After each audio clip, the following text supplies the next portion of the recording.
part of my review that I did for my student Chevy.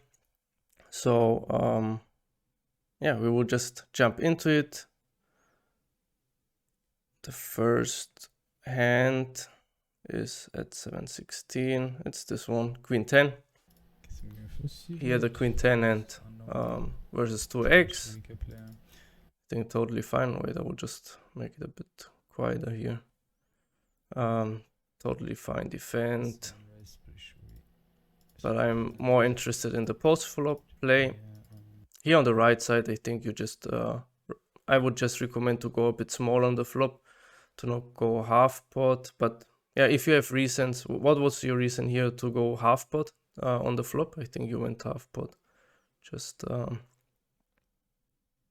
real fast. Yeah, I'm not totally sure, but I think it's a hand I'm not always barreling, or can't barrel at too many turns. So I wanted to just make sure to fold him off, like that he not floats too many like ace high hands. Okay. Because I thought that I won't barrel too much on the turn, so I want to just increase like the fold equity a bit. I think your hand makes a pretty nice barrel on the turn often. If I have hearts, I'm more inclined, like let's say in King 10 in hearts, I think it's often a check back on the turn because we blocked in the folding range, etc. But like King 10 clubs is quite often a nice barrel on the turn, I think. And with 1/3, we keep his defense just a bit more difficult. But yeah, not a huge mistake, just I would try to not overcomplicate things. Here was min raise, Queen 10, totally fine defend. King 10, overbet fine, so the King 10 is done. But Queen 10 will be interesting. So we faced a half pot on the flop. Already, what's your thoughts about the half pot here on the flop? Do you think it's fine from him? I don't give it too much thought. I think he wasn't even full stack pre-flop, so I guess it's just like maybe a random half pot c-bet. Maybe it's his only sizing. Okay. I would have. I mean, I keep it in mind for turn. Maybe it's just already a bit stronger than like a small range bet. But since he was not full stack, if I remember correctly, it's I think I wouldn't give it too much thought, at least on the flop. I wouldn't change my range too much, which I want to raise or call there. Okay. Yeah, like it's for sure like any kind of information we need to take. So we need to be aware that he's betting half pot. So it's very likely that he's checking back here some hands. So as soon as he's mixing on the flop, the tendency of especially weaker players is to c-bet too strong and check back too weak. So therefore his c-bet range will be a bit too strong. We need to keep this in mind. I think Queen 10 without a spade would be already like a bit ugly, to be honest. If he goes bigger, half pot probably still fine. But if you think about it, we have also pretty ugly reverse implied odds versus a very strong c-bet range here. Yeah, for sure. Versus the bigger bet, it's getting already close, I feel like. Okay. Especially against the earlier positions. Yes. So we need to be careful here already about this. And turn is more interesting here. He donks out on the King 10. I think nothing really we can do. And Gonna call here. Here we just fold. We have a bunch of nada tens. Now turn, it's interesting.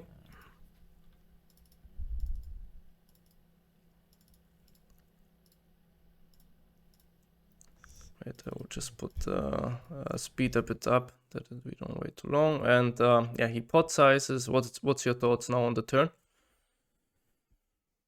Yeah, I mean, he goes polar. I think there's still a lot of natural bluffs that he could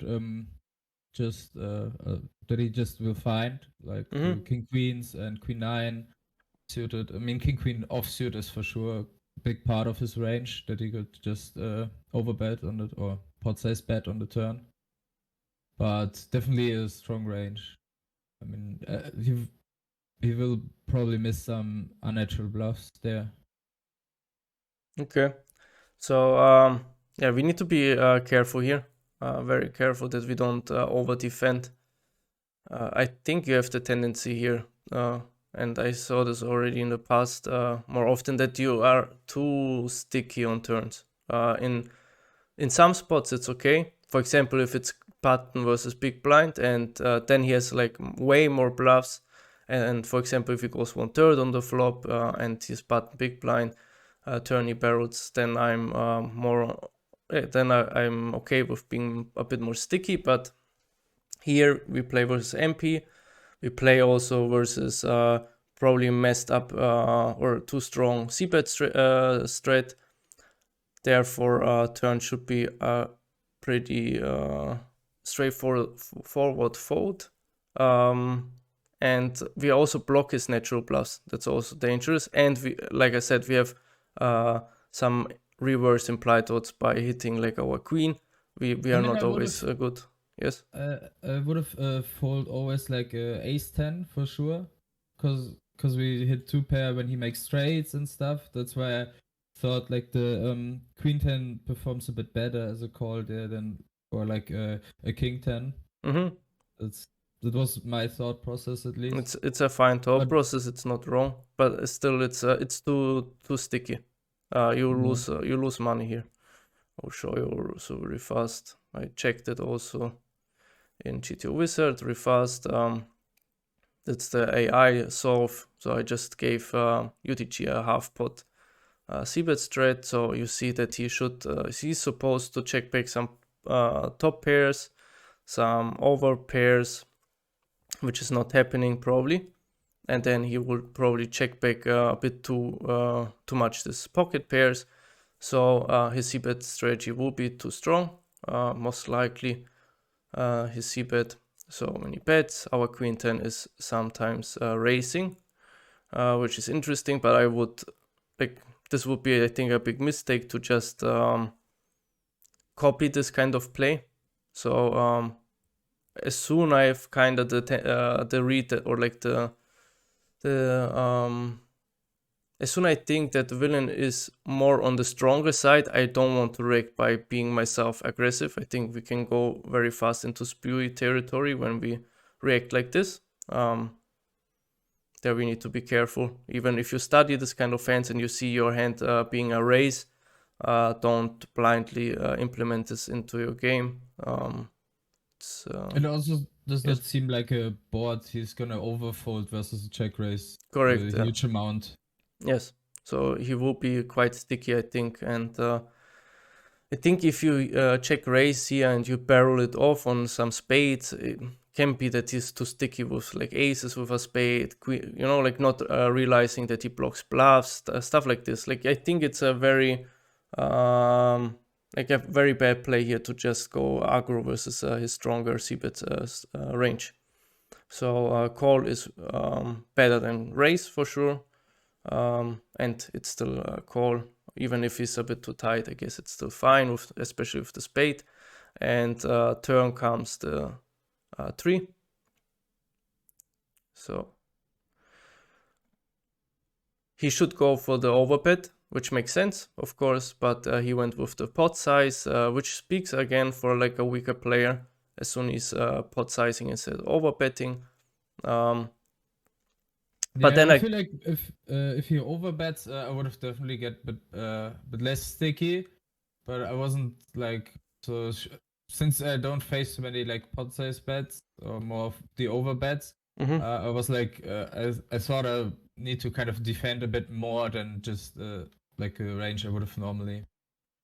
The big problem here is that he's even if he's bluffing, his bluffs have a lot of equity, and you block his bluffs, and he's like especially UTG MP, you need to remember that it's very tricky to find these unnatural bluffs. So he would need to be able to find something like ace 4, ace 3 here. Some like ace 3 in diamonds, keep barreling. His ace 4, keep barreling. First needs to barrel them for half pot on the flop. Yes, which is already maybe not happening. So like you can with high confidence say that he will not have this in his turn barrel, right? At least not at that frequency. Pretty Yes. sure. So if we take out, what do you think happens if we take out this kind of hands with your with the reaction of like your reaction, let's say? It gets way tighter for sure. Okay, so should you call or fold then queen 10? Probably getting more to fold towards the fold versus the overbet 100% versus the pot Let's try. size. Yeah, probably as well. Mm-hmm. So if we go for the pot size, yes, a bit less bluffs here. With the unnatural bluffs here, but still your king 6, king 5 in there. And he's supposed to check back again kings, aces sometimes, ace like ace jack sometimes. So yeah, we can just do it a quick one just to make to see how much are you losing there by calling. So again, let's be careful here to not overdo things, but I think the obvious things we can take out. Something like, let's say the ace 3 in this stuff, like this random ace 3, ace 4 is this, I think, yes, ace 4, this one's, and this one, like very unnatural things. I don't think they get them. A6, I don't think this is in there. King 5, king 7. You can tell me if you think something different, but I think you think also like this. A7, you think they barrel here A7 on this kind of. Probably not. I mean, even if it's only a small frequency, I mean, we can see like an extreme adjustment, and we could still if you think he's a bit more on the aggro side and maybe finds a bit more spew or not spew, just random barrels, we could still adjust like this. But it's probably better to see an extreme adjustment. So yeah, I just took out now this unnatural bluffs, which I really think they don't find. We even have still here queen 9, queen 8. Do you think So he sometimes will barrel the a6 flush draw? Like yes, paired I with will flush draw? put in all the flush draws. I think it's too natural for them to just barrel flush draws. 10-8, for example, like betting the flop and then barreling the turn, very unnatural, not happening. Here the 10-9, stuff like this. The pockets I will leave in, like not sure what he will do with them, so I will not touch them. But something like this makes sense. And then we go over the spades. Let's say 90 to be fair. Like I think they bet always, but yeah, let's just put 90 a bit more frequent here. Okay, and then we will see how should we react against this. Okay, you think it's fine? You're fine with this one? Seems okay. Okay, cool. So let's look how we react versus this. So already we didn't look now into it, but already without GTO, maybe we should before I not look it, we should look into it. But already before it was a close fold, let's say, not a very clear fold, but it was already folding. So now we can look into it, how much we lose. So something like queen 10 is yeah 0.3 big blinds. It's a bit for sure. It's decent amount of losing here. It's not a close call or a close fold. It's just folding. And the problem also with this is now imagine the river comes like a spade and villain keeps barreling. I can see you starting to think, oh, my hand makes now a good bluff. You know what I mean? To start, you can it can snowball into a bigger mistake on the river. Or I like, don't think I would have bluffed into on a spade, since I knew a lot of his draws get there of his natural bluffs. I don't think I would have been too aggro in that regards. Probably. Okay. As well on a lot of I feel like on a lot of rivers it's pretty obvious where he still has like random bluffing hands, or he's just getting there with a big part of his range. Okay, then it's fine. But yeah, like Yeah, just but I get the point. Yeah, yes, be more careful what you defend on the turn. yeah, especially versus the early position. Yes, I'm I not think I'm saying a bit always. sticky. Yes, I'm not saying always more tight, but yeah, it depends on the spot. Here it's an interesting spot. Queen 5 deuce. What's your strategy here? Blind versus blind. Mm.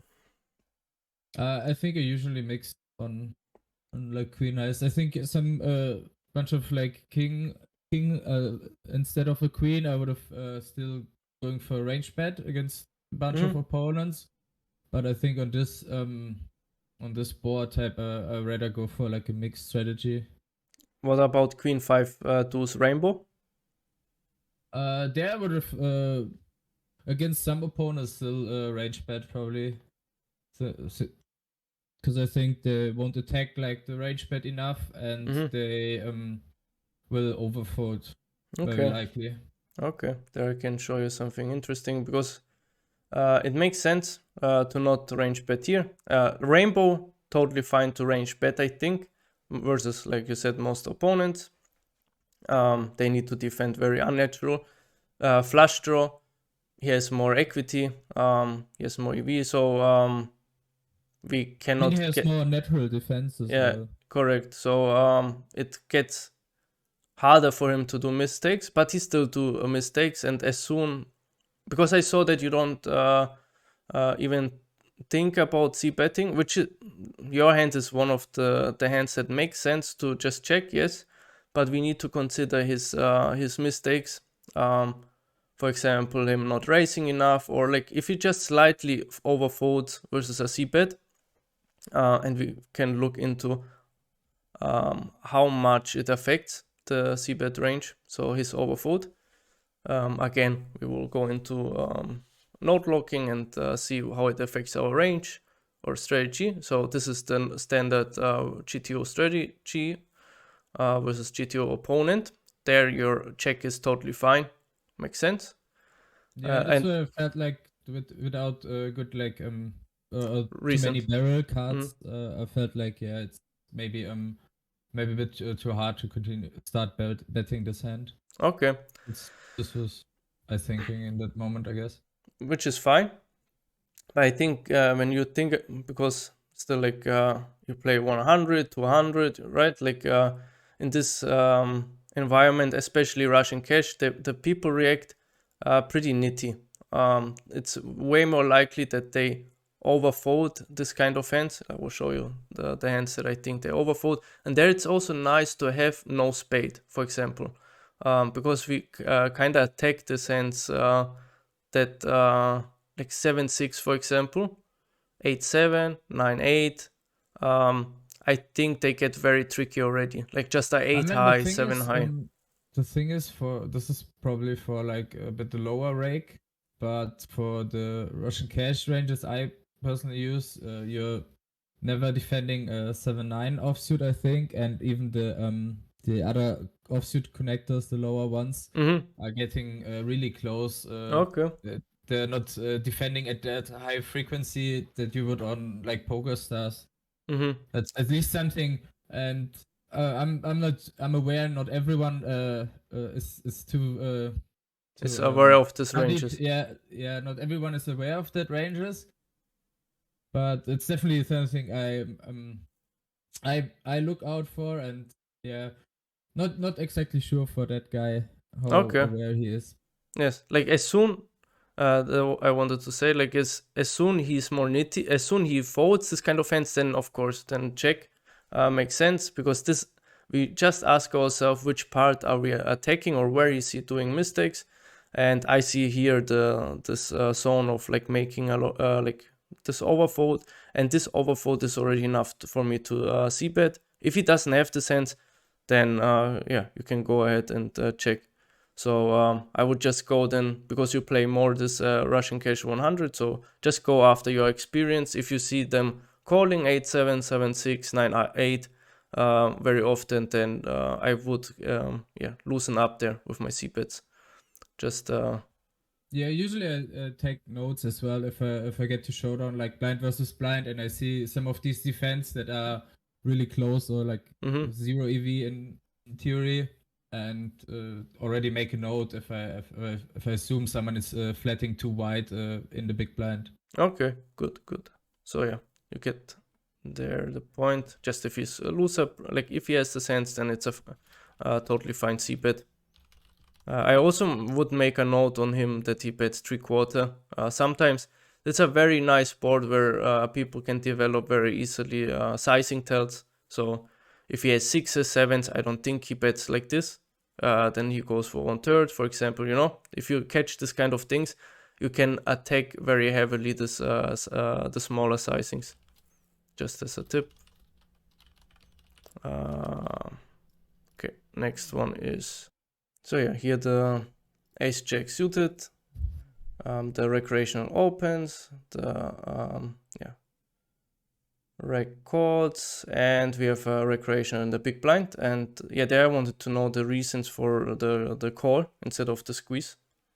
Yeah, I think the squeeze is for sure fine. I'm just lately looking a bit more into like spots where I can flat small blinds not only with like pocket pairs to imblind, just with hands that play reasonable good multi-ways. And I'm not sure if it could be totally fine that squeezing is the better play. I'm just lately looking out for some of these spots to may increase some value because I think I'm playing pros for pretty well and know where I'm in my ranges at. So that's what I was thinking that maybe it's a good flat there. I think it's overcomplicating your life here way too much, and the squeeze will just have way more EV. This guy will call king jack offsuit, even queen jack offsuit. As soon you face even like recreationals, it's way like it's way too good this hand to I just think he play a has a small bit a pot. nitty tech, so I don't totally agree that he will call king jack offsuit, but there's definitely reasons for squeezing, and I can see that it's better than since you push out a bunch of equity pre-flop. Yeah, for me it's a clear squeeze, and you lose a lot of EV here by just calling, playing out of position. Would you be a bit more conservative with squeezing if under the gun, for example, is the regular that maybe even finds some bluff four bets against the squeeze, or what would be your reasons there for? If the fish is or like the recreation is a bit deeper, then I would maybe get behind calling to keep him inside. But other than that, I think this is just a standard squeeze for me here. Okay. Yes, just a squeeze makes most sense here to me. I think, especially out of position. I don't want to play here three-way out of position. My equity realization is terrible then. Yeah, makes sense. Okay, left side versus a recreational. Just as a tip, or like I think what we could do better here is, so you open, he call, and you bet 1/3 full range. Not full range. I You should probably would yes. with my stronger jacks I would definitely be a bit more polarizing. Yeah, you Since should not the range bet. Yes. You should bet queens, kings, never 1/3, of course. I just bet my hand strength basically. Correct. Yeah, that's what I mean. But Jack 9 is fine to bet 1/3, and then turn, I think we are better off just betting. I like to go for thin value bets on the turn, especially versus against recreational that are not like totally spewy or like not too aggro. If he's like very spewy and I know about it, then I can do something and just call it off. But most recreationals are passive, and there it's very nice to go for another c-bet on the turn, because there are many rivers that you cannot really c-bet anymore. So like an ace, a king, it's a bit ugly. Then like a 6, a 4, but on the turn you get easy value, and you fold out some equity like ace highs, king highs that you can have. So I would recommend to go thinner for value on turn, and then river. Even if you bet turn half pot or 2/3, and the river the 10 comes, you can go even for a very thin value bet again against someone who's not check raising. You can even bet 1/3 against very passive recreationals, and you can get 3 streets of value even against passive recreationals. So yeah, makes sense. Yeah, definitely something worth doing a bit more often. Yes. Okay, cool. So then there was a very interesting hand. Let's see how long we take for this one. Could be the last one then. Want to keep this one a bit shorter. 5-2 suited, 10-45.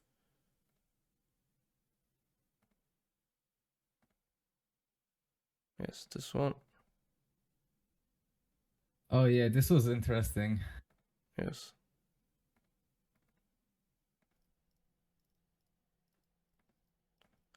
So let's go here. Okay. The rec rec opens to X.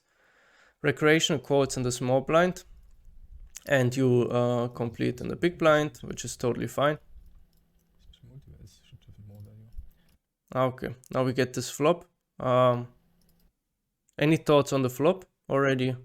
Definitely worth to lead, but I would probably rather lead as a bluff here than as a than with value, because I think in general people, even if most people know they need to be bit more passive multi-ways, I think people would still oversee bet this spot. I think this is a spot where you could easily simplify to range check for in position, but I feel like people would still oversee bet it. That's just at least my thought. I think like with the recreation and the small blind, I guess they will still see bet their over pairs. They will even they will have like a pretty strong c bet. They will c bet, and it will be pretty strong. Yeah, for sure. But in theory, you probably, because you will get attacked pretty heavy on this board, so you're probably supposed to check back a lot of overpairs. That's at least because of the big blind. Like the small blind, like the small blind will also have here like the sets, stuff like this. So like that's true. Like he should probably range check back range, and then we should for sure have some leads. By him having some bets with over pairs because of the recreational, I get the check. I still like the bet a bit more.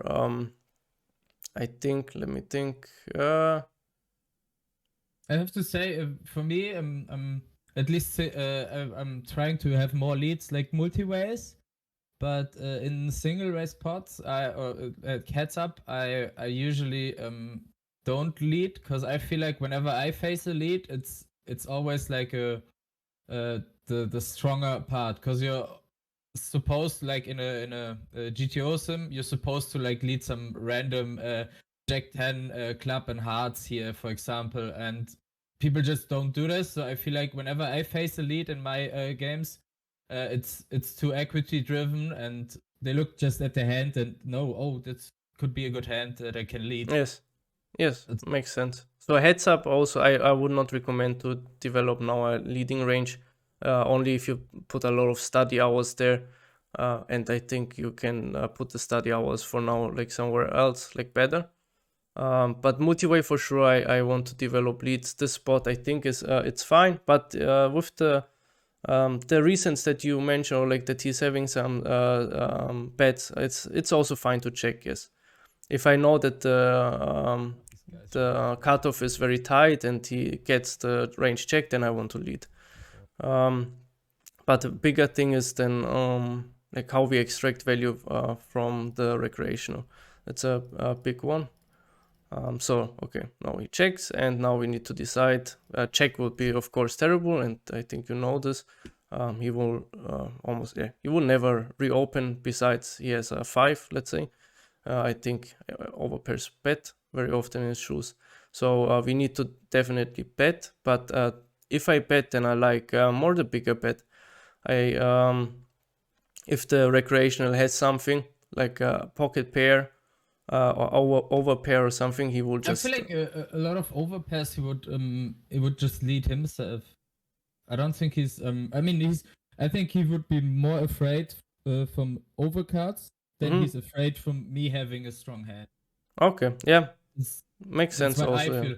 And I think with the small sizing, I mean, I still get value from some random floats from him. Maybe like some Some king. over pairs, Yeah, over cards. Okay, they're basically dead.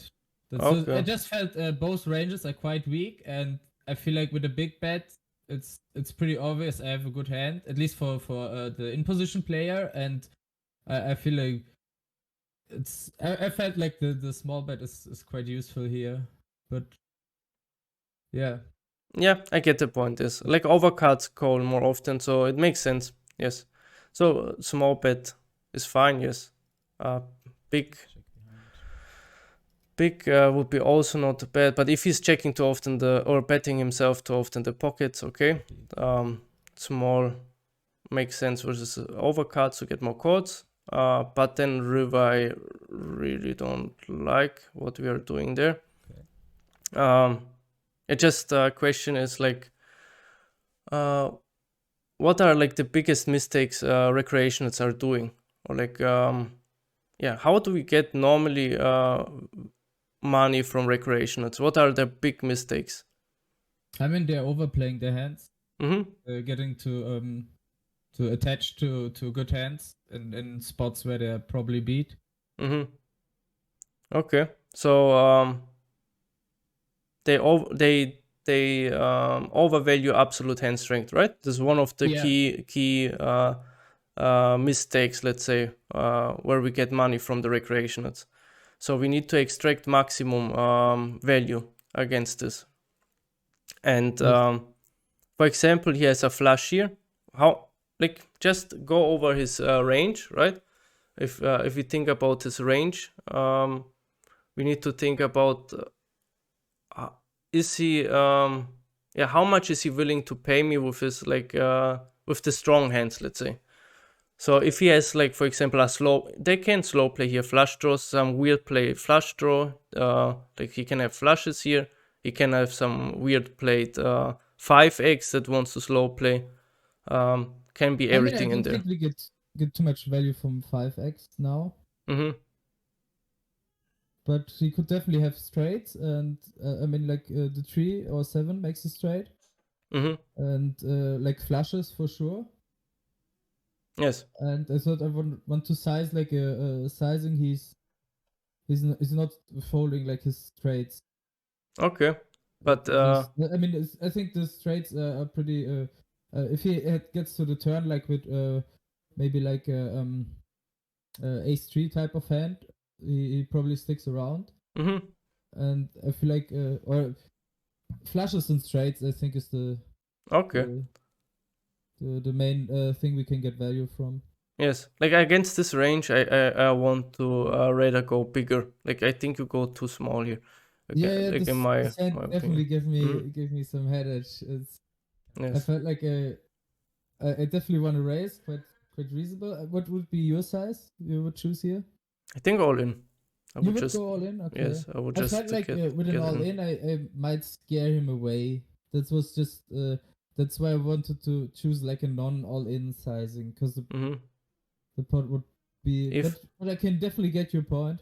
if he has any kind of flush, and I think he has plenty of flushes here, which lead out here Agree, of pot, agree. and Yeah, agree. even 3x. Like if he has some like ace 3 with the, or if he has 3 7, which he has, he can have ace 3 with the ace of spades. You know, like even like fish can or recreational can, they level themselves quite easily into chords. So even we do it, right? Like when we have absolute strong hands, like our brain is saying like comes up very easily with reasons to call down. Because if he has a strong hand, he's already seeing the money in his shoes, in his pockets. So he's already having the expectation to win the spot. If this is the case, as soon this is the case, it's very very hard for him to let go of the spot, because in his head he already has the expectation to win. So he the brain will come up with a lot of reasons to call your shove, and then having like 38 big blinds is not maximizing the value here. And it's very important that we maximize our value versus recreationals. This is a main source of our EB when we play. Okay, so this is a bigger one, that you really pay attention, that you always extract maximum value from recreationals. I think that's it then for this video. Let's see, like 14. Yeah, there I wanted to just. Let's play the hand to finish. Probably it was. Yeah, like of I course. was even Yeah. thinking about folding. Yes. I hear that you wanted to even fold for a second. I forgot. We need to finish this hand, of course. It was really insane because I felt like he for sure never bluffs, and I don't think he overplays bluff. flashes. Yes, so bluff he not. he 100% has like a boat. Yes. And I was for a second, I thought there were just some boats that could slow play the turn, and there are not that many boats we beat since we blocked the deuce. But yeah, then I was like, yeah, he could rivet one. So the thing is, even if he's very scared with his fours or deuces, you don't even get max value from fours and deuces. Yeah. So I totally agree. It's yes, probably shove is the better play, but yeah. Cool. Okay, so that's important. But good that you said something, because I forgot that we need to finish this hand. 10:40. No, 14. 14:02. I think here just I like that you have a session focus. I saw this. I like that you keep doing this with the focus, that you know what you are looking for in game, that you improve actively your spots.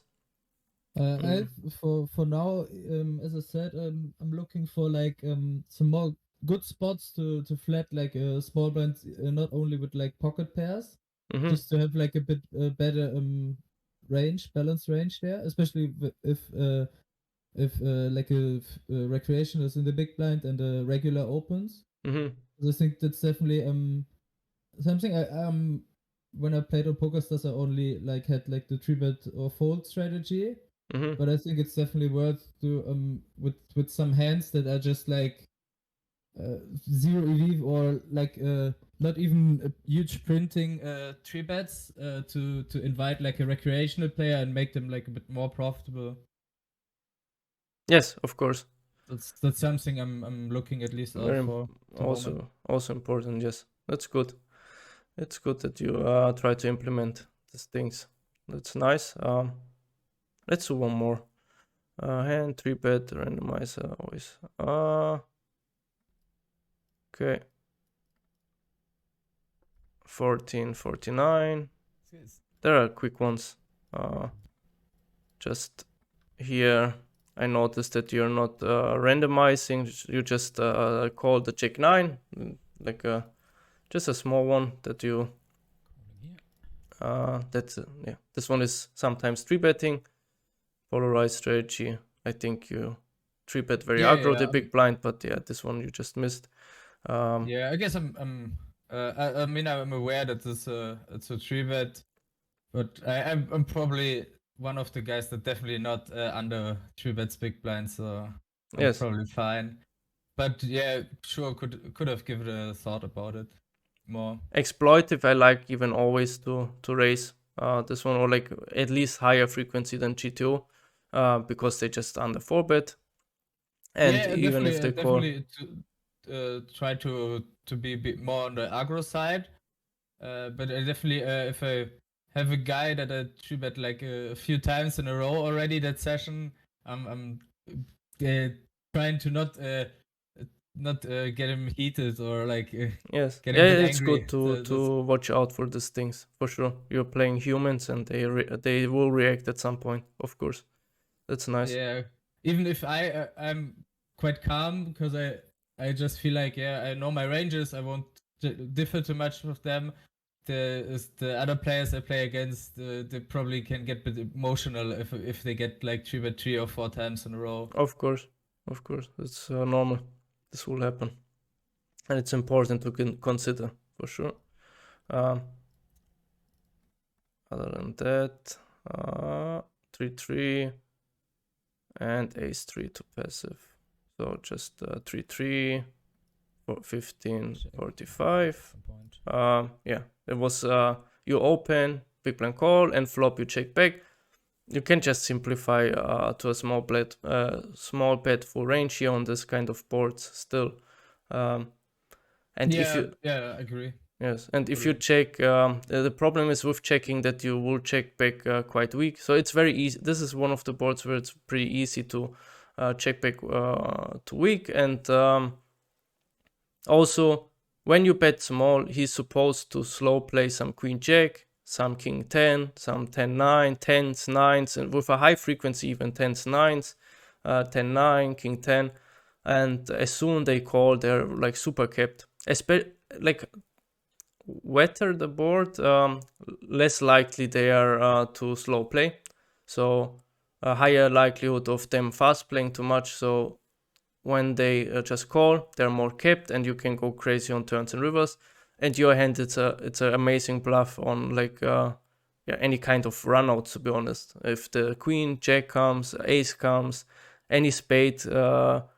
It's spade, not sure if it's, I think jack and queen and ace and spades, I think it's a decent bluff still.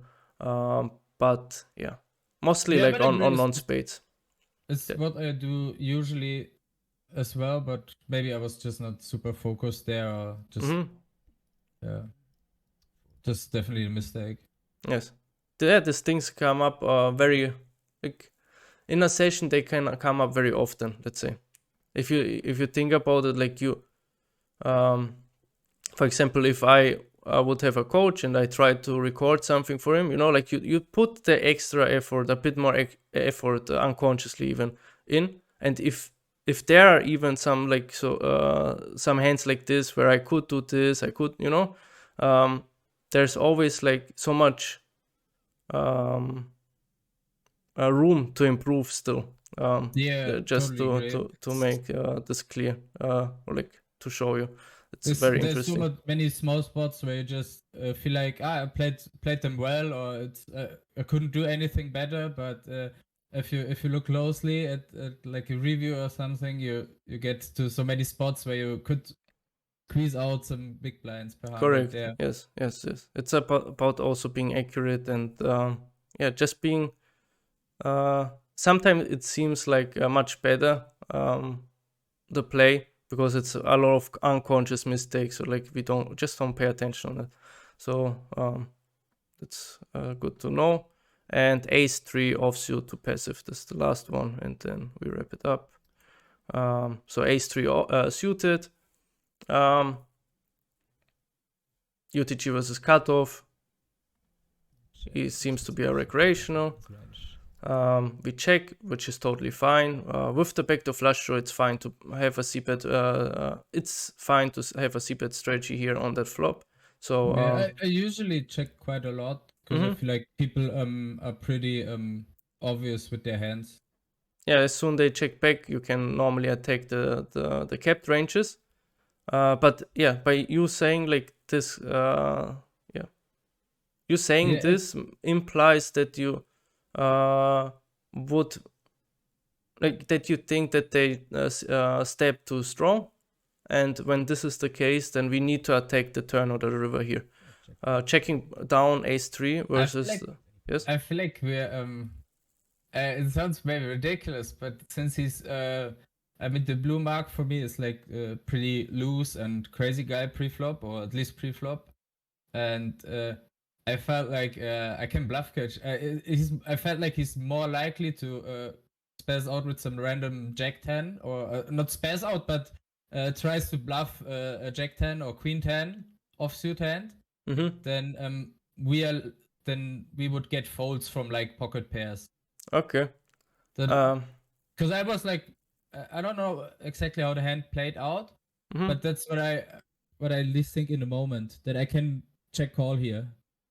Like I like also check. This is not a stupid idea. I like the idea of Just because he's so loose. If he would be the title player, I'm pretty aware that I never have showed never, but that my showdown value is pretty low, and I rather turn it into a bluff. Mm-hmm. But since Okay. he probably gets here with like Jack 10 offsuit stuff, I felt like it could be more profitable to bluff catch there, but it could be still better to just bet and deny equity from hands like this. Yeah, it depends on your read estimation of his range. So if you really think he has a ton of Jack 10 still, Queen Jack, and just a lot of hands that he can overbluff here, then checking makes also sense. But I would be just a bit afraid that he's stabbing them too often on the flop and on the turn. So like he's left with too much better ace X and just like the slow pockets like deuces, fours, sixes that we can get away by like betting here 200%. Like big bet, I think makes sense. If he has no king X here or like very very low frequency king X, not much slow plays, then I want to just attack this by betting pretty big here. That I attack his ace X and his lower I think you pockets. don't even need to go like 2x pot. Yeah, I like think even like maybe like a normal 150, overbet something like this. will do Mm-hmm. So, what do you job. think from your experience? What this guy will like? You just ask yourself, are you trying to attack, and then you take the sizing that accomplished this. In your opinion, there in the spot versus his range, you have more experience versus this in your pool or you against this player.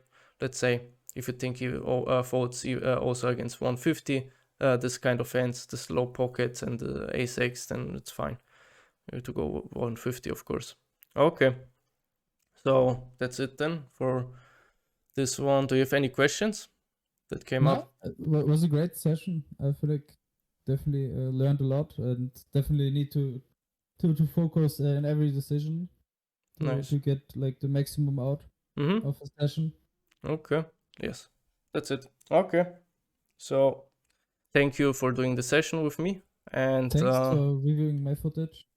yes, no problem. And yeah, there's still 10 minutes, 20 minutes. So I think we can do another part soon. So thank you for watching, guys, also. And let me some feedback there. And yeah, if you have questions, just ask in Discord or here in the comment section. Thank you.